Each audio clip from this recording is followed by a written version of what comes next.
This morning before daybreak, I thought instead of exercising on the treadmill, I'd just take a walk around Chappaqua. And I saw it hanging right about there in the southeastern sky. First time I've seen it this season, constellation of Orion. I could even see the scabbard that has the Orion Nebula, the Horsehead Nebula, hanging there from the Three Kings. They're already making their ascent to Bethlehem. So on December 25th, they can point to the rising sun, the nativity. And seeing that reminded me of a gazelle by Jalaluddin Rumi. I want to share that with you this morning. I am so small, I can barely be seen. How can this great love be inside me? Look at your eyes. They are small, but they see enormous things. Well, I got to think about that in this gospel lesson. And there is a connection. This gospel lesson is the end of chapter 6 of John's gospel. It begins, chapter 6, with the feeding of the 5,000. I have needs. You have needs.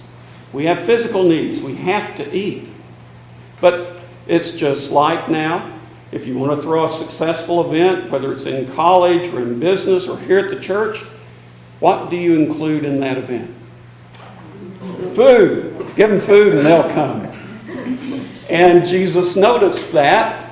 People were really following him around after that trick with the bread and the fish. There's a free meal to be had. But John in this chapter is talking about transubstantiation in a very deep and profound way. Moving away from need to a food that is expansive, that calls me out of smallness. And that smallness, the way I understand it, is my little ego. It wants to say, oh, I'm so small. This great love can't be in me.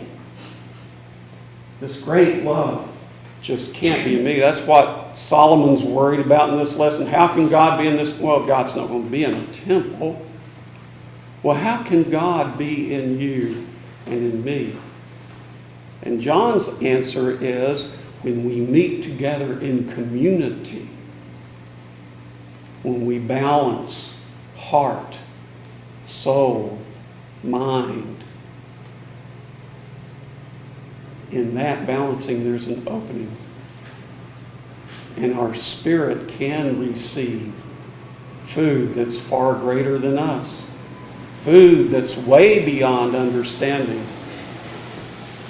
The food that's on this table, the transubstantiated wisdom of God. We ingest that. We become that. Now you see the implications here, don't you? You're not even nodding. Did I lose you?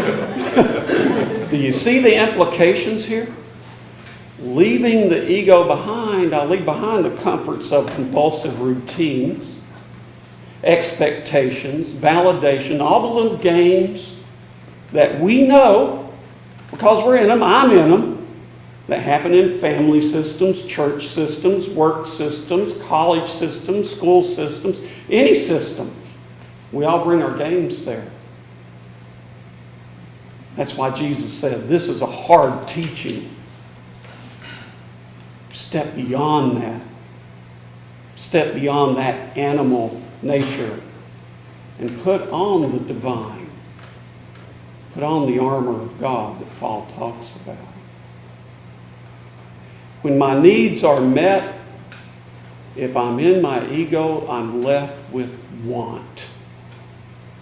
And when I'm in want, I'm in poverty. I impoverish my soul because I'm distracted by things that I don't need, but I want.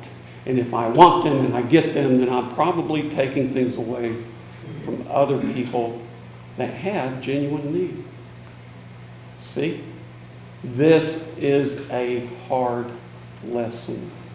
And many turned away and left him. It's a hard lesson, but we come to this table for the energy. If I come here and my heart, mind, soul, and body is balanced, I can receive celestial food that gives me the confidence and the courage to step beyond the prison of my own ego. You know what?